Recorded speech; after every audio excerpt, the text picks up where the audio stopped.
नमस्कार, मी मयुरी आणि आपण पाहतात मुंबई आउटलुक. असं म्हणतात की जर नशिबात काही लिहिलेलं असेल तर ते मिळवण्यापासून तुम्हाला कोणीच रोखू शकत नाही. आज आपण अशाच एका भारतीय महिला क्रिकेटपटूची गोष्ट पाहणार आहोत, जिने केवळ आपल्या प्रतिभेची जोरावर इतिहास बदलून टाकला. तिचं नाव आहे क्रांती गौड. वय अवघं 22 वर्ष. तुम्हाला ऐकून आश्चर्य वाटेल, पण इंग्लंड दौऱ्यावरील एकमेव ऐतिहासिक कसोटी सामन्यासाठी जेव्हा भारतीय महिला संघाची घोषणा झाली, तेव्हा 30 खेळाडूंच्या प्राथमिक यादीत क्रांतीचं नाव दूर-दूरपर्यंत नव्हतं. अगदी विजासाठी ज्या खेळाडूंचे पासपोर्ट जमा केले गेले, त्यातही ती नव्हती. पण नियतीच्या मनात काहीतरी वेगळंच होतं. बीसीसीआयने लॉर्ड्स कसोटीच्या पूर्वतयारीसाठी ठेवलेल्या नेट प्रॅक्टिसमध्ये क्रांतीला गोलंदाजीसाठी बोलवण्यात आलं आणि तिथे जे घडलं त्याने भारतीय संघ व्यवस्थापनाचे डोळेच उघडले. नेट सरावमध्ये क्रांती गौडने आपल्या भेदक मध्यभक्ती गोलंदाजीने भारतीय संघातील बड्या फलंदाजांना अक्षरशः अडचणीत आणलं. तिची ही कमाल पाहून संघ व्यवस्थापनाला स्वतःचा निर्णय बदलावा लागला आणि तातडीने क्रांतीची इंग्लंड दौऱ्यासाठी निवड करण्यात आली. मध्य प्रदेशातील छतपूर जिल्ह्यातील एका छोट्याशा गुवारा गावात 11 ऑगस्ट 2003 रोजी जन्मलेली क्रांती ही तिच्या 6 भावंडांमध्ये सर्वात लहान.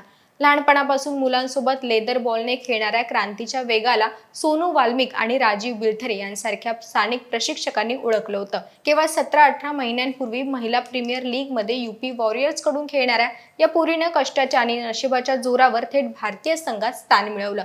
2025चा विश्वचषक जिंकणाऱ्या भारतीय संघात ती भाग होती. पण मार्च 2026 मध्ये पर्थ कसोटीत ऑस्ट्रेलिया विरुद्ध 2 बळी घेत तिने आपल्या कसोटी कारकिर्दीची यशस्वी सुरुवात केली होती. पण क्रांतीच्या नावाचा खरा डंका वाजतो तो क्रिकेटची पंढरी समजल्या जाणाऱ्या ऐतिहासिक लॉर्ड्स मैदानावर. या एकमेव कसोटी इंग्लंडच्या पहिल्या डावात क्रांतीने 17 षटकात तब्बल 7 षटके निर्धाव टाकत अवघ्या 37 धावा देऊन 5 बळी मिळवले. लॉर्ड्सच्या मैदानावर एका डावात 5 विकेट्स घेणारी ती पहिली वहिली भारतीय महिला क्रिकेटपटू ठरली. तिच्या या स्वप्नवत कामगिरीमुळे लॉर्ड्सच्या प्रतिष्ठित मानद फलकावर तिचं नाव सुवर्ण अक्षराने कोरलं गेलं. ज्या फलकावर मास्टर ब्लास्टर सचिन तेंडुलकर, सुनील गावस्कर किंवा विराट कोहली यांसारख्या दिग्गजांची नावं कोरली जाऊ शकली नाहीत, तिथे अवघ्या 22व्या वर्षाच्या भारतीय कन्येने आपलं नाव कोरून तिरंगाची शान वाढवली. या ऐतिहासिक सामन्यात केवळ क्रांतीच चमकली नाही, तर भारताची यष्टीरक्षक यास्तिका भाटियानेही दुसऱ्या डावात 154 चेंडूत 113 धावांची शानदार शतकी खेळी केली.